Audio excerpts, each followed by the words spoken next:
look at the comparison between us, as you cited some countries like North Korea and China. When you look at the two, the two scenarios, our own country and those other countries, you see that we are actually slow. We are moving at a tortoise speed, which is not supposed to be so. Why is it not supposed to be so? We are a country that is quite endowed with a lot of resources, both natural resources and human resources, that we have every reason to be, evolving at a geometric rate, not even just at the rate which those other countries are moving. Because, I want to think, and I'm sure rightly too, that those countries are not as endowed with natural resources as we are. Yes. And when you also look at across the world, Cameroon has produced one of those finest brains that are making waves across the world. So I think there is every reason for which our nation should have actually gone beyond this level of development that we are going now. Our roads still have much to be desired. You look at our, the health sector, there is still much. Go to, in fact, some of the regions of the country, the least developed regions like the north, the far north, the east regions. You go to health facilities, in fact, you are embarrassed by the kind of facilities you see in the 21st century, which is not supposed to be so. We are supposed to be at a level where we, at least, even if we have some areas that are a bit enclaved, we should actually have, state-of-the-art facilities which demonstrate the level of resources that we have and which demonstrate the level of exposure. Cameroon is like at the hub of Africa, which is supposed to tap from this other nation and this other one to be able to build its own patrimony and make the nation actually great. So it is a very big concern, and when you look at it, as I said, it is difficult to go ahead to put in place some facilities, because the government is actually the entity that has the monopoly over some certain resources. For instance, when you look at the land tenure law of 1974, all lands are state lands. Before then, we had traditional lands, but over time, it has evolved to be that all land is state land. So development, you can't talk development without talking land. And when you talk about land, you including the resources that are underneath the land, the oil and the manganese and the other resources. They are all, in fact, they are a component of land, to say their mines. So the government, as the titular entity that holds these resources at hand and that can give license to whoever wants to exploit this, is supposed to be at the forefront of triggering development, to the point that if we want to, transform all of this, it should be on a platform where the government has created an enabling environment, an environment that will permit, the exploitation of these resources for the development of the country. You see, when I look at some areas in the east, for instance, you see that the timber that comes out from those areas is actually much, but there is still a lot of, the underdevelopment. The places are still so enclaved, and it makes for, in fact, to ask a lot of questions why we are still at that level within a context where we are supposed to have actually moved ahead and make some major strides when it comes to development. Yes, Mr. Tato, I remain with you before we take Mr. Ngalim. We're talking of, such a rich, country with manpower as well as natural endowment. Yet we are still this slow in terms of development. Where can we pinpoint the reason? Is it that we are not able to put together the rich resources that we have and the rich human resources that we have? Are we not able to put them into use so that they should produce the needed development, or where is our problem? I would like to cite a few factors that account for this. The first of things, for me, I think there is a lack of a trigger. When I talk of a trigger, there is need for us to have a will in the first place.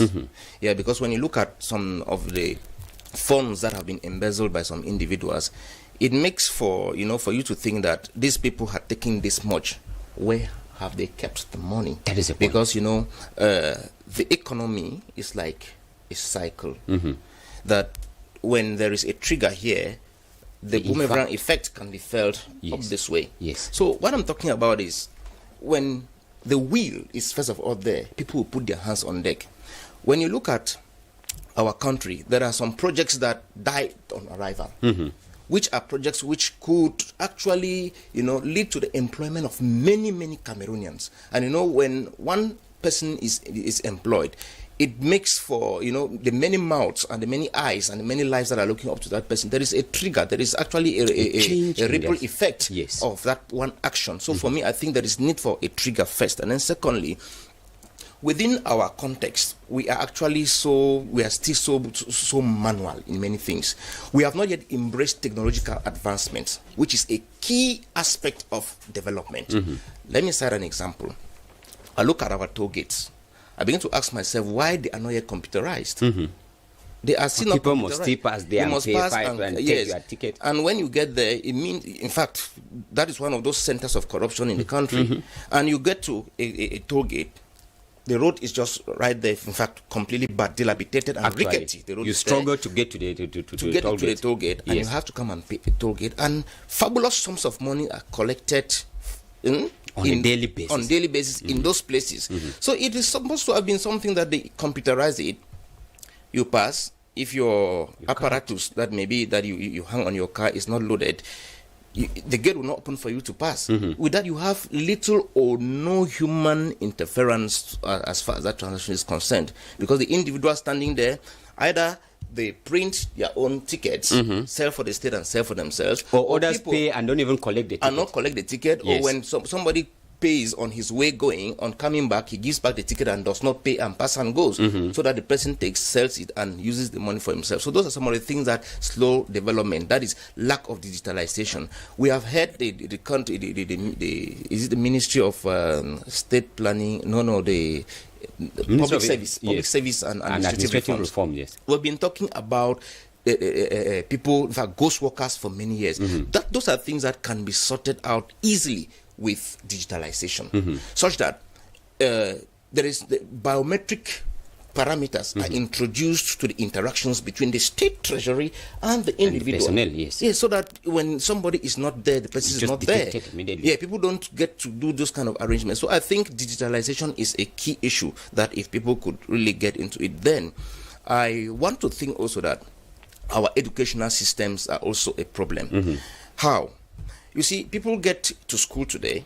When they come back from school, they are looking for employment. Yes. I think the best way of educating our people is so that when people come, they become industrious. Job creators. Job creation is actually what is supposed to be. So people can learn the dynamics of wealth creation.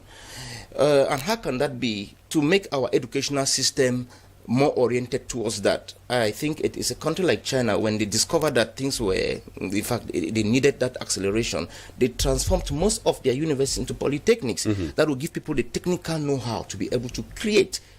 Okay, now we take from this issue of education and talking about technical education. Mr. Ngalim, I begin with you. We grew up knowing that technical education was for those who were poor or those who were dull.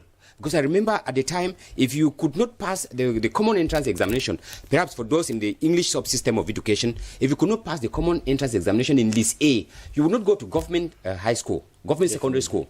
Now you will be obliged to go to a technical school, most of it, especially for those of us who grew in the villages, SAR SMs. And SAR SMs were considered like those who were poor because they failed.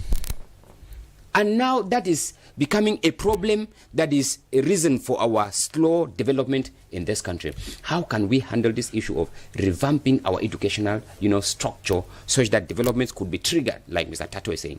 I think if I were to lay the blame for the retarded development in Cameroon, I will go first to the fact that our education system is servitude inclined.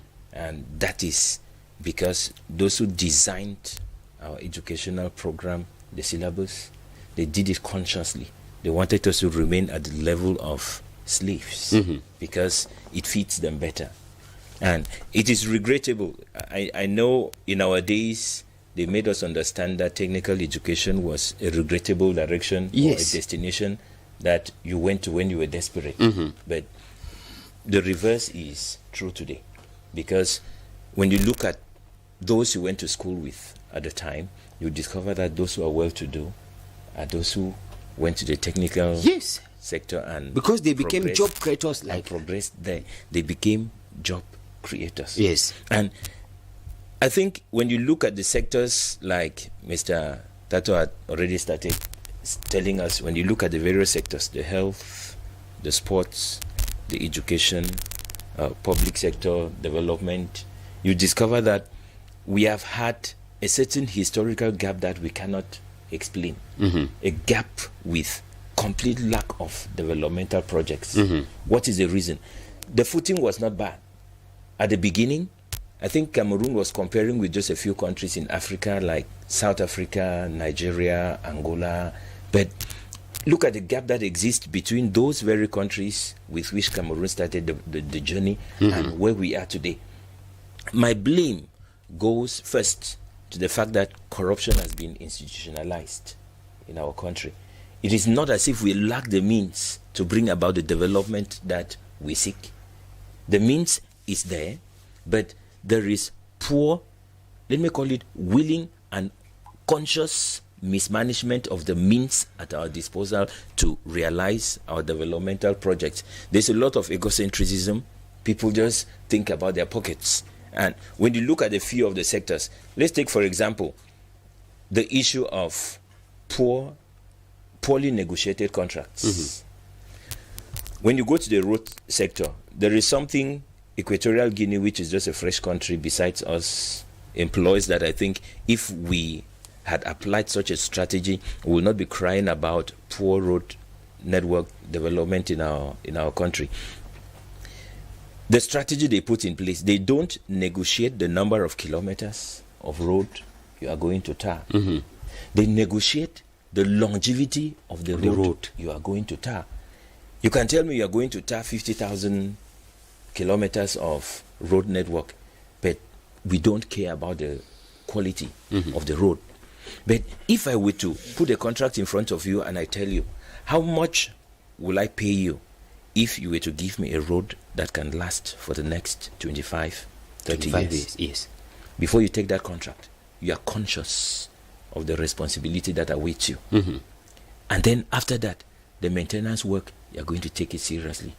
The follow-up, you won't even wait for the government that gave you the contract to come checking. Yes. Because your agreement was on the longevity of the project. Yes. There you know that it is quality that is in play.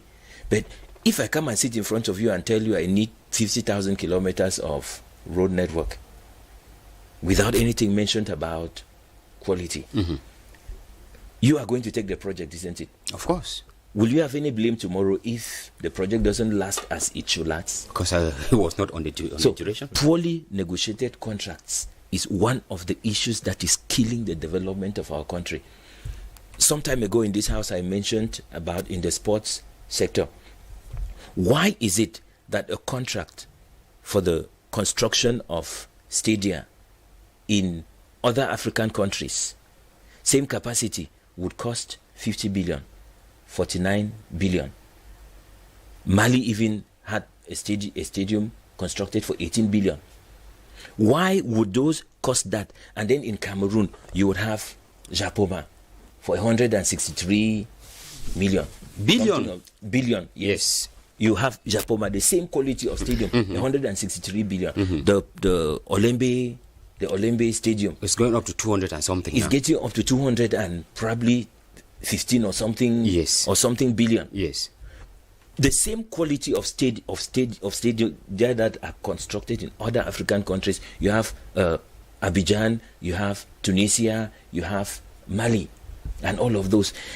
Is it not high time that contractors realize that there is need for consultation?